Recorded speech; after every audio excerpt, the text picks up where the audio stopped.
Donald Trump has become the 13th president or presidential candidate in the United States to face an assassination attempt and the 8th to survive. The biggest question in the United States, and a question that will determine global geopolitics, is what impact will this assassination attempt have on this crucial race to the White House? To talk about this rapidly unfolding situation, I'm joined live from New York by Ian Bremmer, President of the Eurasia Group. And I just want to tell our viewers why Ian's perspective is important, because this is his job. He looks at uncertainty, looks at how that uncertainty is likely to evolve and what impact this could have on the here and the now. And this is really a situation where nobody really knows what happens next. And his expertise is really to try and make sense probabilistically of what could happen. So Ian Bremmer, thank you very much for joining us on the News Track. Appreciate your time. Sure. I'm sorry about what's happening in the United States. Thank you. Didn't really imagine that something like this would happen in a country like the United States in a continuing fashion. I want to start this conversation, Ian, by asking you about the impact that you think this assassination attempt on Donald Trump is likely to have on the race for the 4th of November. Is it now increasingly certain that Donald Trump will most probably be your next president? Absolutely. This is going to be a very close election. And as you know, most Americans have already made up their minds. A very polarized time. Trump and Biden, both very unpopular, but also radically different kinds of candidates with different visions of America. And so it's not like a whole bunch of Biden supporters are suddenly going to go out and say, maybe I'll vote for Trump now because I'm so impressed with him. No, but the enthusiasm about Trump, the turnout for Trump among his supporters is going to be a lot higher as a consequence of this assassination attempt, and also Trump's incredibly strong response to it. Where for Biden, and as you know, there has been lots of grumbling inside the party that Biden is unfit, especially on the back of a disastrous debate performance only 2 weeks ago, feels like a lot longer now. 81 years old, very frail, clearly weakening over the last months and year for anyone that spent any time with him. Much less likely that he is going to be forced to step down out of the race because, of course, all of the attention is now, as you just asked me, about the assassination attempt and that implication. So for both of those reasons, it's much more likely that Trump is going to return as president of the United States. You know, we had Ian Bremmer at one of our events in Mumbai a few weeks ago. This is before the Indian elections, and I asked him about the U.S. elections and whether he was hedging that Donald Trump is likely to win. And he said there's 5 months to go and a lot can happen in 5 months. So just listen to this excerpt from our last conversation with Ian Bremmer, and then we'll talk about what more can happen from here. Here's Ian Bremmer from our event in Mumbai. The biggest political risk globally at this moment is the election in the United States. What's your reading? All the data trackers that we're seeing here seem to suggest that Donald Trump has a slender edge over Joe Biden. Does it seem to you probabilistically that Trump's coming back? Yeah, but my level of confidence is near zero. I mean, first of all, the elections are 5 months away. I could tell you what's going to happen in Russian elections in 5 months, right? The United States is still a democracy. I mean, it's not a very well-run democracy. It's not a very representative democracy, but it is still a democracy. So I don't know. These men are very old. We have no idea if they're both going to be alive in 5 months, right? I mean, that's still an open question. First applause line for the crowd here. Very interesting. The Indians are clearly rooting for something major to happen in the United States.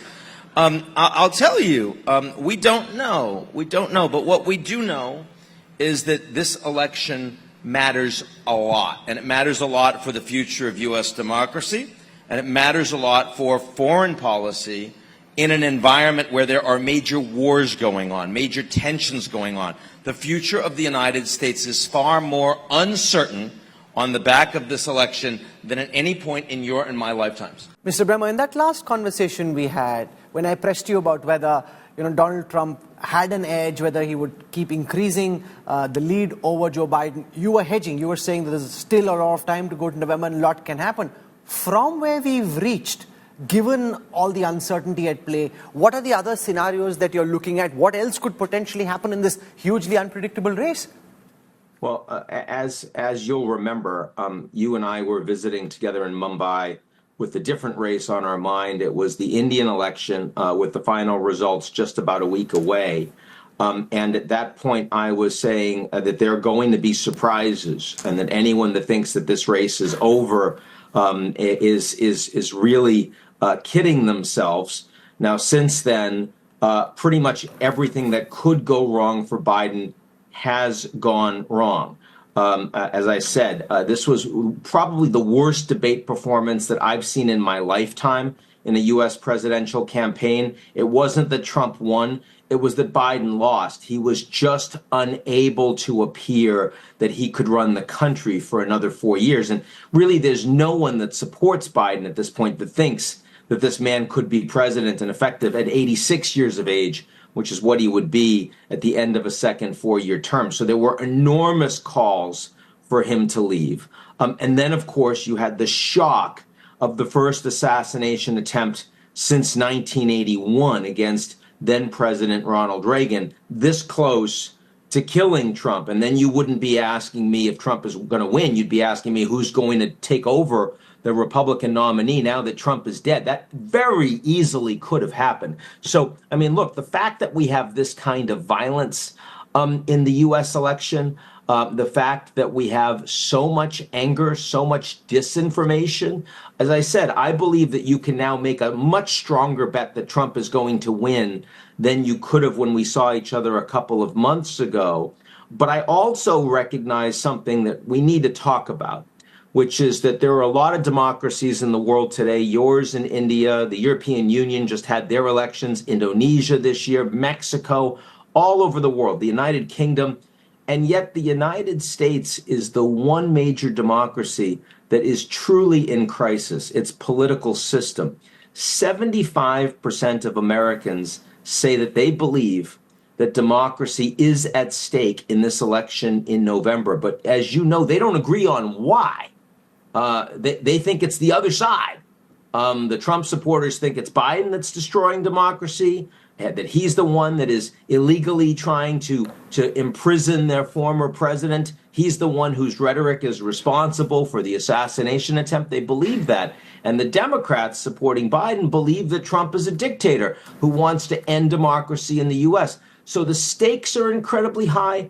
Whoever wins the U.S. election, the opponents will not accept that as a legitimate outcome. This is really much more than whether or not Trump or Biden is president. It's much more about, do Americans believe in their system, and can the United States persist as a flawed but still representative democracy? I think those are the questions that Americans need to be asking right now. I can assure you that America's allies around the world are asking that question.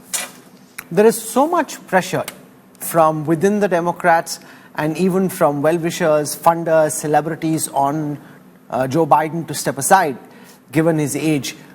If everyone gets the fact that the president is not capable of serving another 4 years, why is it that the old man insists on hanging in there, and why can't others around him force him to step aside? Well, first of all, before I answer that question, let's also recognize that an unprecedented number of Americans think that Trump is too old to run. I mean, if we took Biden out of the equation, there was a survey a week ago, again, before the assassination attempt, 50% of Americans responded, actually it was 49, I want to be accurate, 49% of Americans responded that Trump was mentally unfit to serve for another 4 years. If you took Biden out of the equation, that would be unprecedented. You'd say there's no way this guy should stand. 78 years old, frequently mixes up names, gets things wrong all the time. I mean, just at 4 more years of that, you wouldn't make him CEO of anything. So why is Trump standing? But of course, you know, the Republican Party has fallen much more in line behind the individual of Trump. The Democrats are much more willing to express their anger, their dissatisfaction with their candidate. Now, that same survey I mentioned, 49% against Trump, 74% of Americans said that they believed that Biden was unfit to serve for another 4 years, physically and mentally. And again, that is absolutely unprecedented. But Biden has to be willing to step down, and he hasn't been.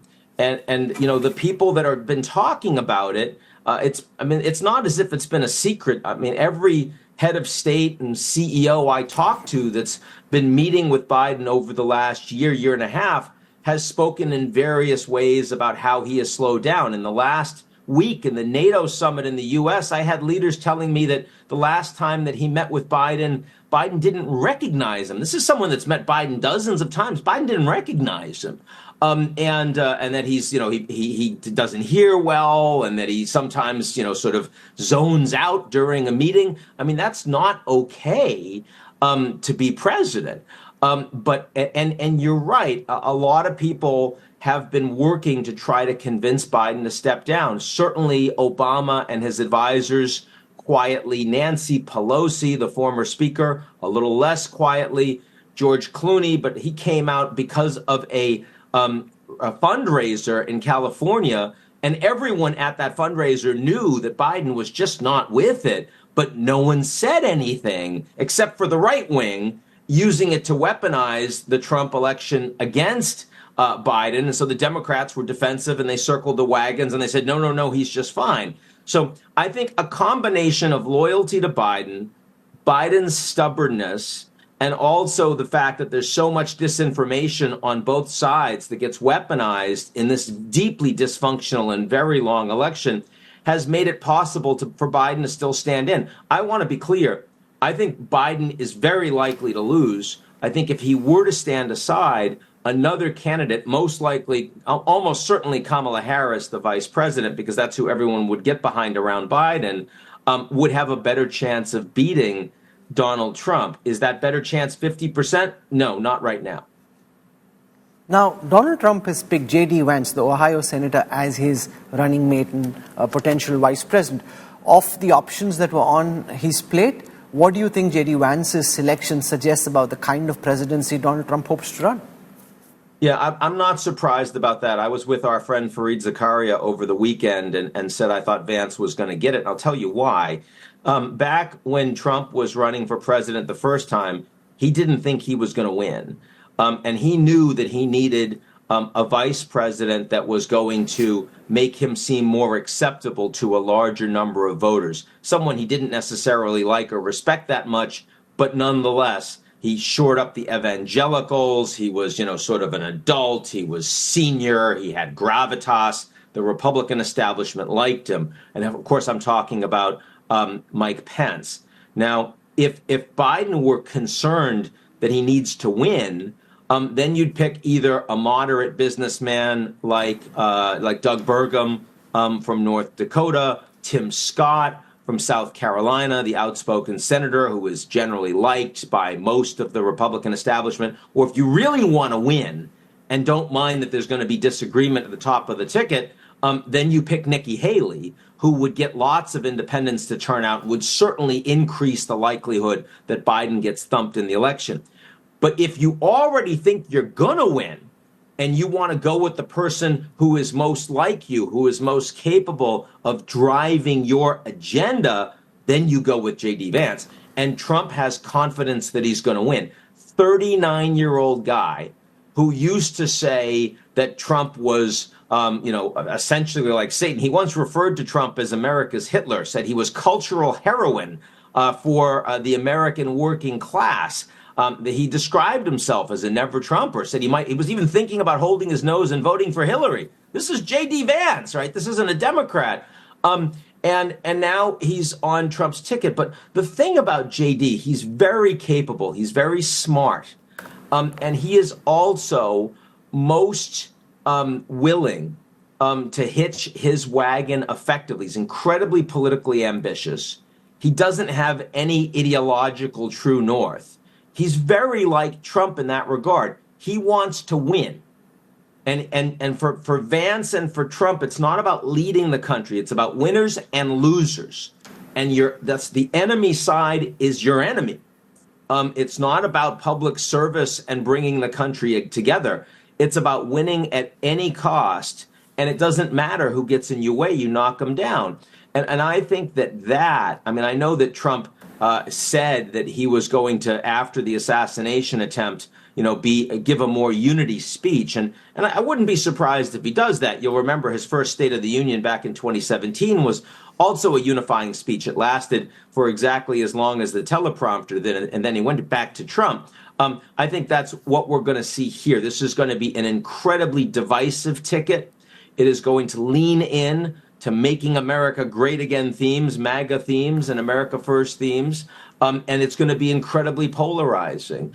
I think that Vance does not get additional votes for Trump, but Trump doesn't think he needs them. What he gets is a much stronger capacity to run the country the way he wants to.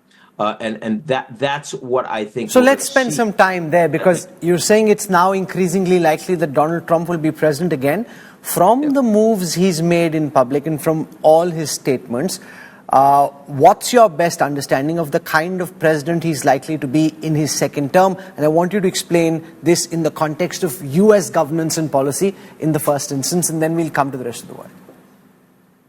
Okay, in terms of U.S. governance, I think that the markets, for example, like Trump the first time around, you'll remember they went up when he was elected. Why? Lower taxes, lots of deficit spending, less regulation, more support for CEOs, big industry, less focus on climate change, more focus on allowing American growth.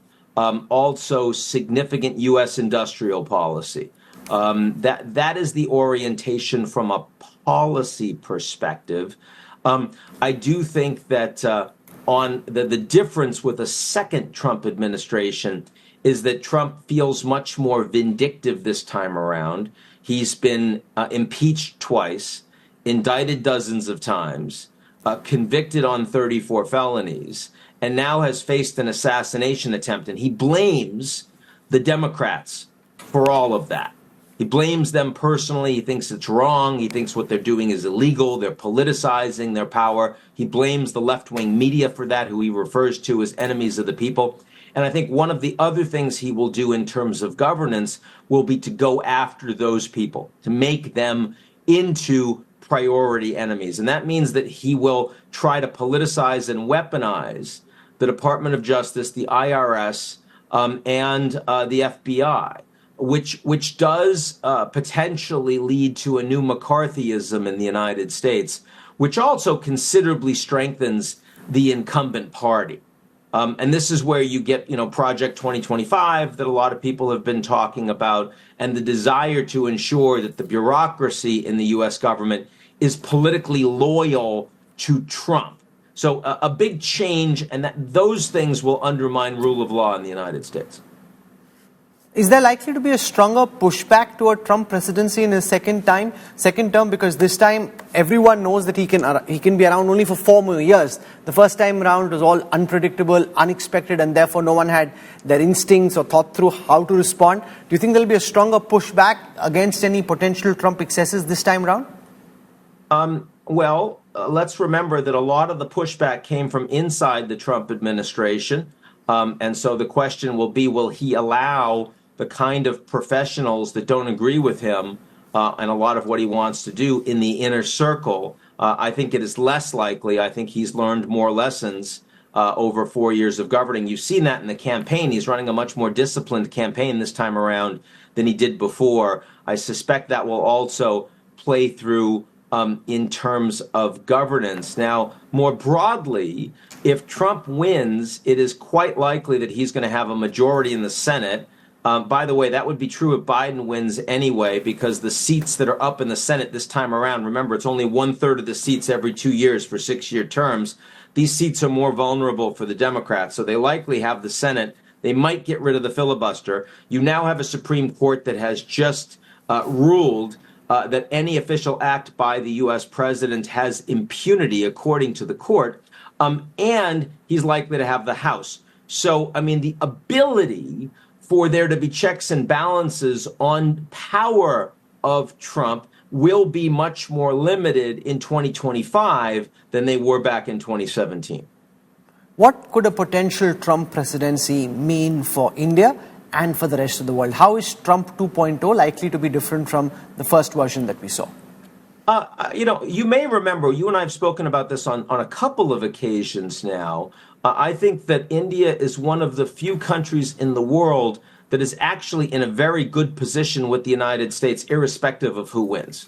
I think that Modi has a strong relationship with Biden. He has a strong relationship with Trump. You'll remember the Howdy Modi rally in Texas that Trump attended with like 100,000 people. And Trump gets along with Modi quite well. He sees Modi as a strong leader. He's going to have 15 years now of, sort of unbroken, undiminished leadership. Didn't perform as well in the last elections, has to have a coalition. But from Trump's perspective, that doesn't matter one bit. So I don't see a big change in terms of India's direct bilateral relationship with the United States. But around the world is very different.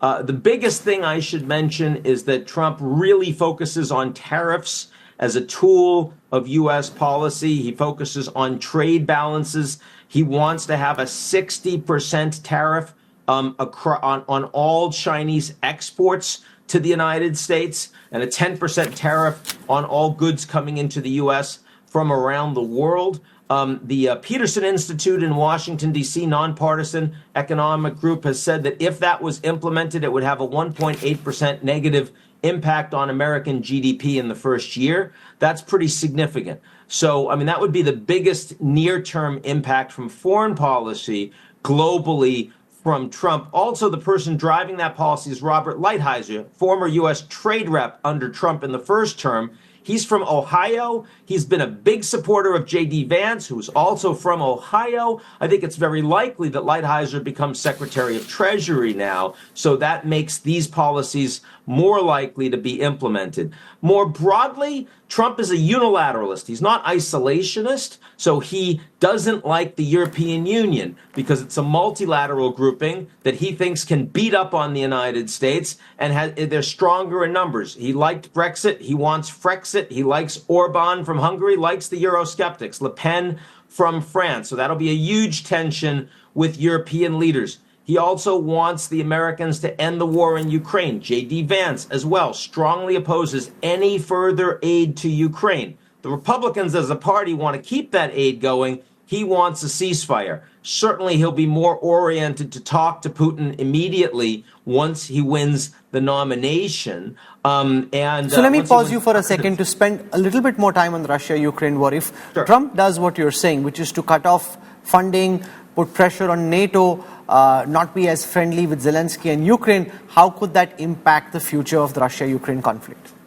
Yeah, well, it's enormous impact in the sense that the United States is the biggest military supporter of Ukraine, even though all in the Europeans have spent more economically than the Americans have. And so, assuming that Trump wins and he says he wants to end the war, what he does is he tells Zelensky, I'm not going to give you any more support unless you're willing to freeze the conflict where it is, which means the land that Russia presently occupies, they continue to occupy it. You can't do anything about it. Zelensky's not going to support that, but Putin will. Putin will say, sure, I'll talk to you about that. And that puts Russia in a much better position. Now, the other thing about Trump is that unlike Biden, who has made sure that his policies have been aligned with American allies on Russia every step of the way, Trump does not care. He's going to make these decisions himself, and he'll let the Europeans read about it in the New York Times or the Wall Street Journal. So the potential that the Europeans get misaligned from the United States on an issue that they consider to be existential, I think is very high. The other big trend that's playing out is the growing geopolitical divide between China and the United States. Joe Biden has largely taken forward the policies of Donald Trump. But if Trump comes back a second time, do you think the division of the world into two blocks and the trend towards a Cold War 2.0, does that exacerbate? Is that likely? Or will Trump be transactional and business-like and find some way of ensuring the situation doesn't spiral out of control? Well, I think we don't know, and we don't know for a couple reasons. As you know, the Chinese economy is not performing well right now, and that is a serious problem for them. And that has meant that they have tried to avoid unnecessarily escalating conflict with the U.S. over the last almost 1 year. Now, if Trump comes in and he says, I'm going to hit you with all of these really heavy tariffs, It's possible China throws that playbook out and says, okay, we're going to hit you back. And we don't care if it costs us because we have no choice. And we're going to work to split U.S. alliances because we know a lot of allies don't like Trump. So maybe we can pick some countries off in Europe. Maybe we can pick some countries off in Asia. That's one possibility. Or it might be that the Chinese are so concerned about the impact that this hit will have on them that they say we need to cut a deal with Trump. And Trump is transactional. If he looks like he can get a great deal with the Chinese and look like a winner, he doesn't care that the Chinese are nominally ideological enemies of the United States. He'll say, I can work with them. I mean, for Trump, he truly doesn't care if you're a democracy and authoritarian state. If you've got money, you're going to write a check, you're going to make him look good. Just like when he was a real estate guy. He doesn't care who buys his property. If you've got more money, you're going to get it. You can be a criminal, doesn't matter. So, I mean, that is the way he thinks about the China relationship. And I think there's enormous uncertainty. It's kind of funny because China is the one policy where Trump and Biden have implemented basically the same sort of framework over the last 8 years. But the outcomes of a Trump administration on China could be very, very different. Lastly, when we spoke last, you said that there are 5 months to go. A lot can happen. Now there are about 3.5 months to go before the elections. It's the most important election in the world. Make no mistake. What are the scenarios that you evaluate? What else could still potentially happen, go wrong, go right in either direction? What are the big risk factors that you're looking at this moment? Look, the Germans had just foiled a plot with the United States for Russia to try to kill the CEO of the leading defense company there. I mean, the potential that this proxy war that the West, NATO, is fighting, supporting Ukraine after the Russian invasion, could get a lot worse. I mean, you could have a Cuban Missile Crisis before November. It's not likely, but it wasn't likely that there was going to be an assassination attempt against Trump. Not because there aren't wackos with guns in the U.S. There are lots of them, but because the Secret Service should have gotten that guy. Like, he was an amateur, but they failed, right? I mean, I could see North Korea that is, deciding that they want to test the nuke, or maybe they, send some missiles into South Korean airspace, and God forbid, maybe there's an incident, maybe someone gets killed. That's a possibility. I mean, I think that there are enormous look, Biden could die. I mean, he's 81 years old. He could have a massive health incident at the last moment, and he could have a serious heart attack. Who knows? And someone has to replace him. Even after the convention, you're right. I mean, this is the fact that the American election takes almost 2 years and costs billions of dollars, is it's a tragedy. It's not the way an election should be run. France, the UK, they just showed the world how you do elections. Short, sweet, everybody respects the other side. Once it's over, you go back to work. That's not where the United States is. Oh, makes sense. This really is a very complex time for the United States, and I see you're grappling with this at various levels as a citizen, as a voter yourself, and also as a risk analyst in terms of what this means for you, institutionally, individually, and for your country. Ian Bremmer, for taking out time and joining us. Thank you very much. My pleasure. The assassination attempt on Donald Trump has also put the spotlight on the AR-15 rifle. It was this weapon that was used by Thomas Matthew Crooks to target Trump. When it comes to America's gun culture, no weapon has become quite as ubiquitous and controversial as the AR-15. Here's more.